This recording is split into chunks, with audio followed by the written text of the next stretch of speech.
kalaulah semua ini yang ada hanya Allah Subhanahu wa taala semata, sesuai ayat la maujudun bihaqi ilallah, tiada yang wujud melainkan wujudnya Allah, maka diri yang berdosa itu diri yang mana Pak Ustadz? Dan diri yang merasakan siksaan api neraka itu diri yang mana? Kalaulah memang yang ada hanya Allah semata, apakah Allah itu yang menghukum dirinya sendiri atau bagaimana Pak Ustadz?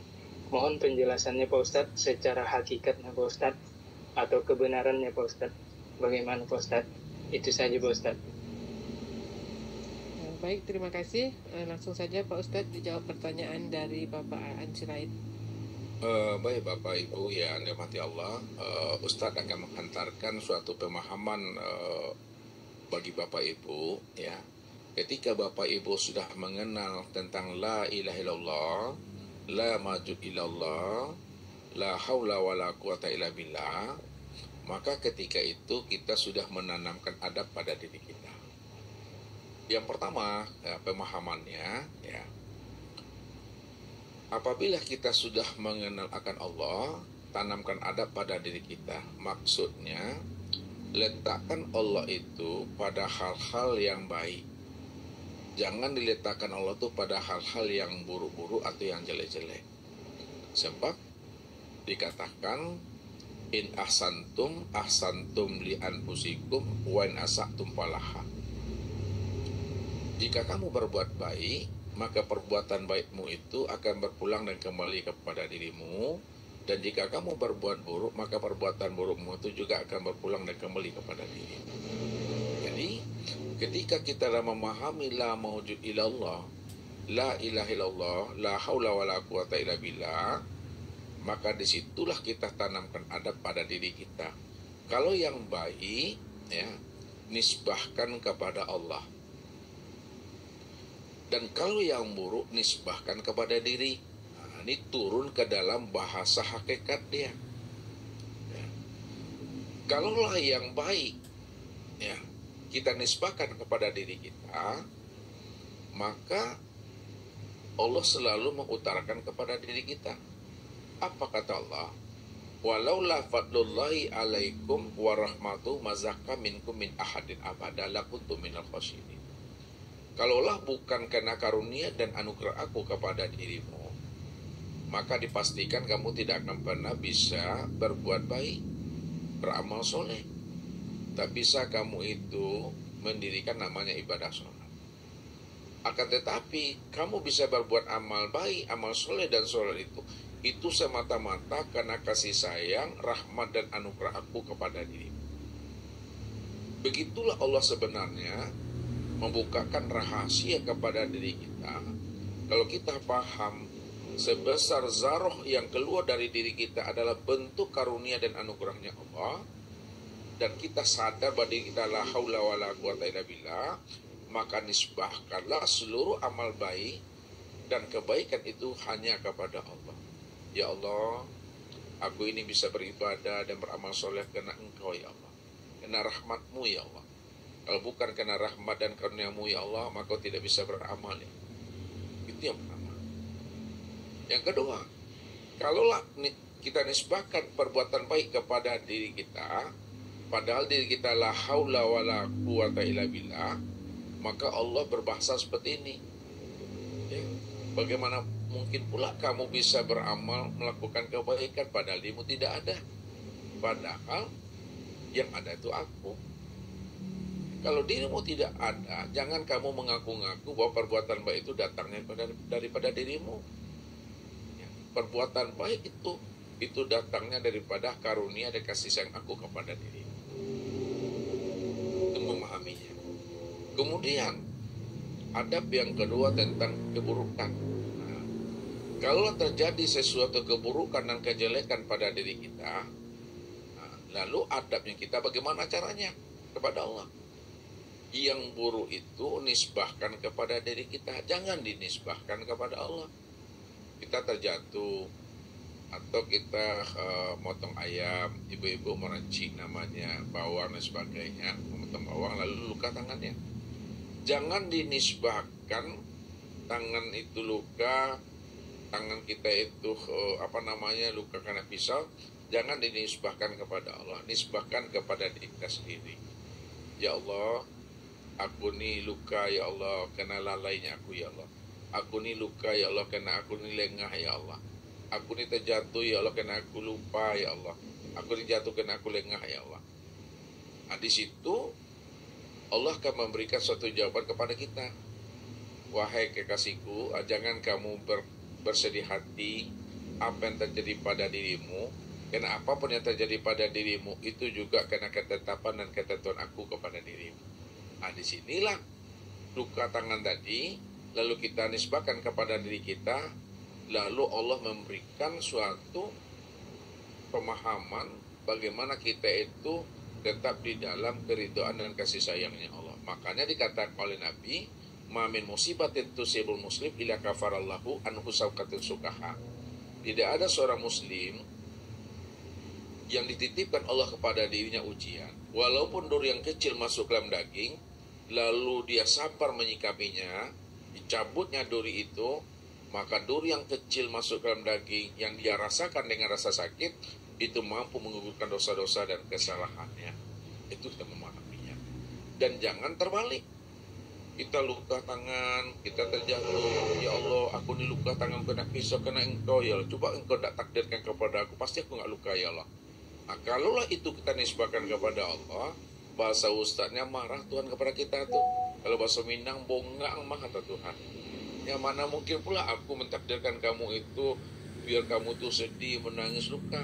Padahal Allah mengatakan sebelum itu terjadi, apa kata Allah? Innallaha la yaslimun nasa say'ah walakinnan nasa anfusahum yaslimun.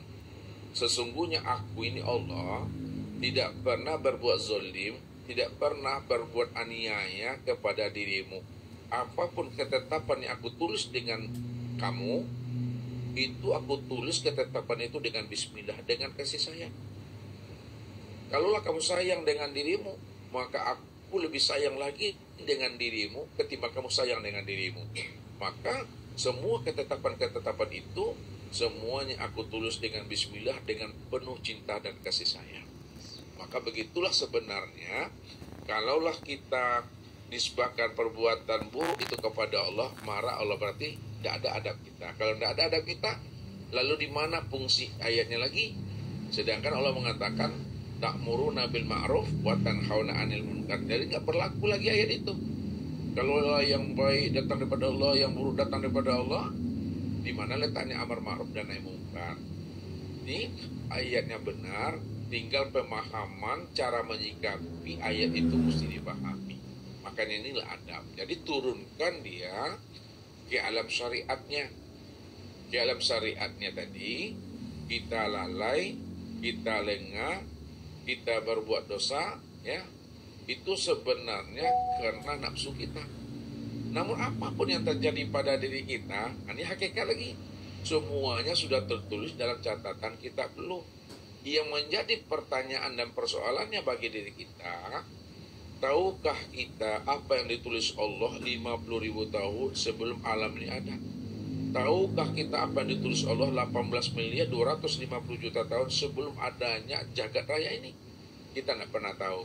Karena kita tidak pernah tahu, maka gunakan kecerdasan akal pikir dan rohani untuk memahami tentang apa-apa yang kita lakukan di alam dunia ini. Maka Nabi menuntun kita, Rasul membimbing kita itu bagaimana kita ini berbuat mengikuti kehendak dan maunya Allah. Maka gunakanlah kecerdasan rohani dan akal pikir sehingga sempurnalah ikhtiar dan usaha kita.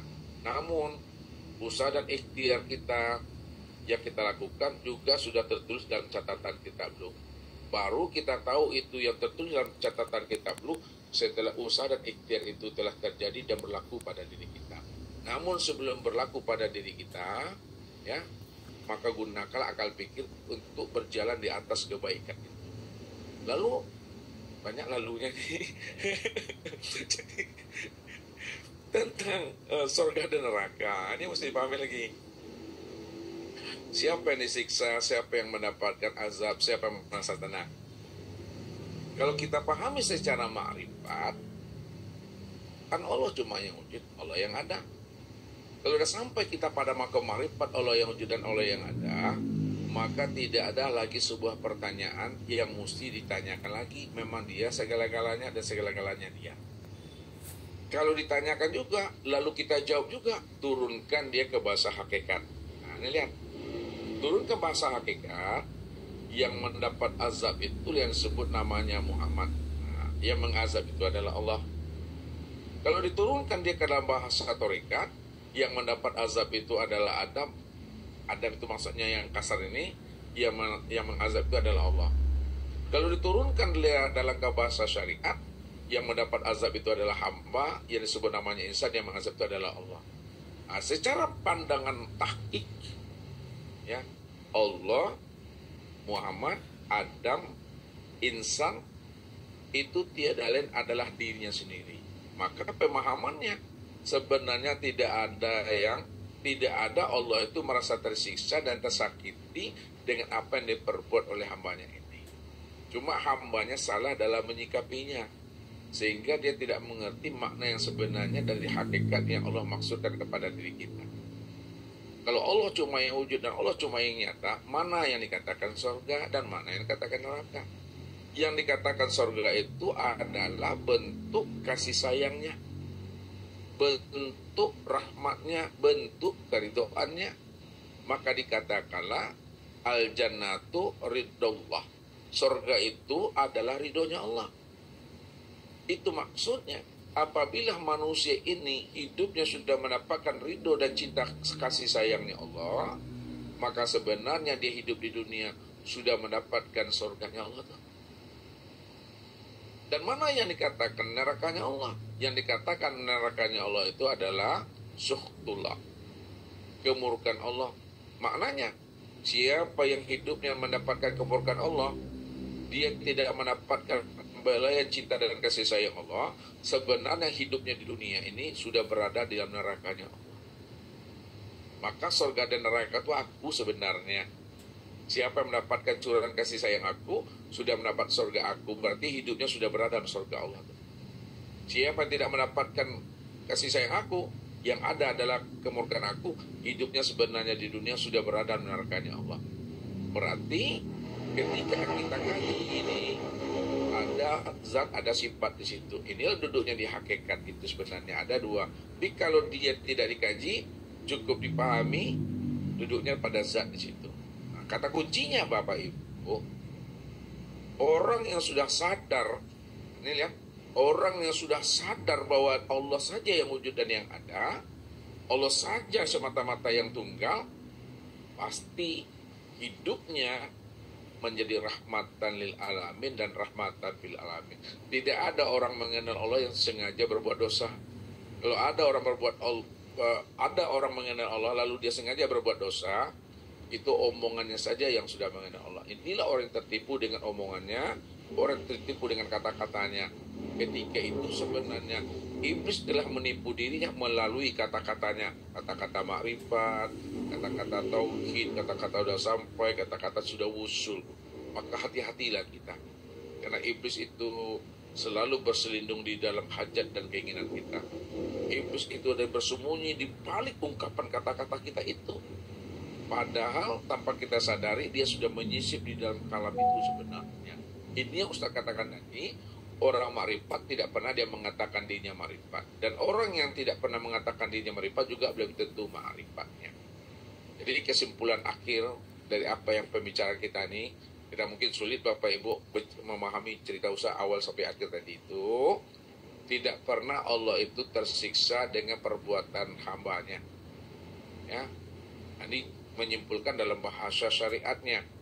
Ya, tapi kalau dia sudah mengenal Allah, pasti hidupnya senantiasa menjadi rahmat di dalam kehidupan ini. Jadi mungkin begitu Bapak Ibu, kalau cerita syariat, gunakanlah bahasa hamba, gunakanlah bahasa makhluk. Nah, kalau bahasanya hakikat tadi itu Allah saja di situ, tidak perlu diungkap-ungkap lagi itu. Nikmati saja hidup ini dengan baik, dan jangan diletakkan Allah pada yang buruk, letakkan Allah pada yang baik-baik. Itulah maknanya yang katakan nafsu. Yang katakan nafsu itu itulah yang disebut namanya iblis tadi. Inna syaitana yajri insan majrid dam. Sesungguhnya setan itu adalah diri manusia seperti darah yang mengalir di dalam uratnya. Jadi tetap kita beradab dalam hal kita mengaji, Bapak Ibu, letakkan Allah pada yang baik-baik. Sebagai penutup kesimpulan ini, Ustadz buatkan ilustrasi memudahkan pahamnya aja. Ya, memudahkan pahamnya itu maksud Ustadz gini. Misalnya Ustadz beri kepada Bapak 2 buah gunting. Nah, ini pemahaman memudahkan paham aja ya. Nanti ambil itibarnya. Karena ini dengan ilmu rasa sebenarnya. Ustadz berikan Bapak Ibu 2 gunting. 1 gunting tajam. Yang 1 gunting lagi itu majal tumpul matanya. Lalu apa kata Ustadz kepada Bapak Ibu? Bapak Ibu, tolong gunting karpet ini Bapak Ibu. Baik Ustadz. Lalu Bapak Ibu ambil namanya gunting yang majal matanya, yang tumpul matanya. Bapak gunting karpet tadi, maka karpet itu tidak putus. Tidak bisa memutuskannya. Lalu Bapak ambil gunting yang tajam matanya. Lalu Bapak gunting karpet tadi putus. Pertanyaan Ustadz, nah ini ambil analisa pemahamannya. Pertanyaan Ustadz, apakah tajamnya gunting yang memutuskan karpet atau guntingnya yang memutuskan karpet? Usahain lagi, apakah tajamnya gunting yang memutuskan karpet atau guntingnya yang memutuskan karpet? Jawabannya apa, Bapak? Tajamnya gunting yang memutuskan karpet, bukan guntingnya. Kalaulah guntingnya yang memutuskan karpet, kenapa tidak putus ketika digunakan gunting yang majal matanya tadi?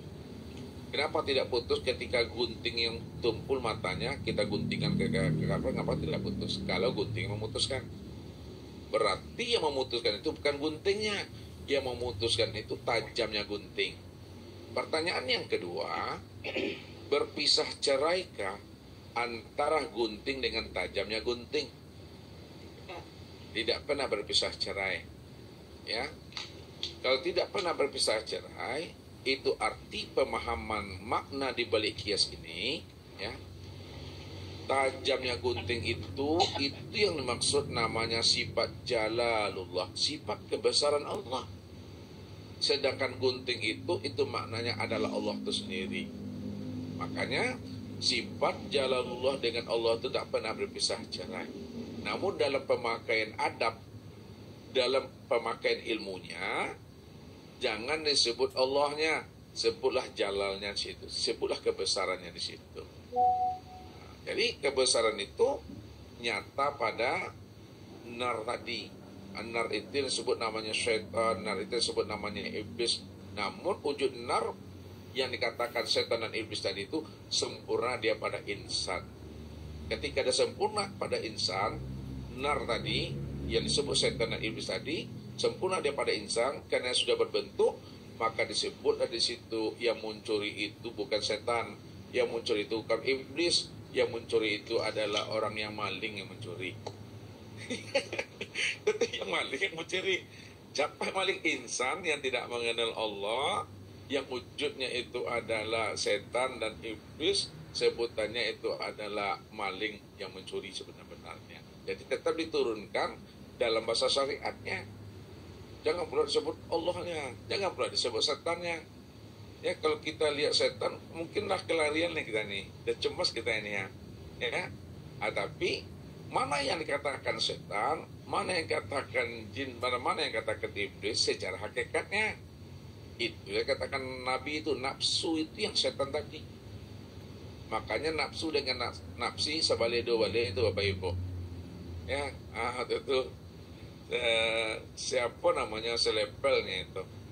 Ya, jadi pahamilah makna bahasa ini. Kalau kita sudah makrifat, tidak ada kata-kata sebuah pertanyaan karena semuanya muaranya kepada Allah. Kalau dijelaskan juga, gunakan bahasa makhluk, gunakan bahasa hamba, gunakan bahasa iblis, gunakan bahasa setan, gunakan bahasa namanya orang yang mencuri, orang yang maling tadi itu. Mungkin itu Bapak pemahamannya. Mudah-mudahan Bapak Ibu memahami apa yang Ustaz maksud sebenarnya. Karena mengeluarkannya di dalam ini dengan bahasa kata-kata sulit bagi diri Bapak Ibu untuk memahaminya, maka cukup sajalah Ustaz yang bisa merasakan dan memahaminya. Tapi usahakan mengantarkan itu kepada Bapak Ibu dengan rahmat dan anugerah Allah. Itu Bapak Ibu. Baik, terima kasih Ustadz untuk Bapak Aan Sirait.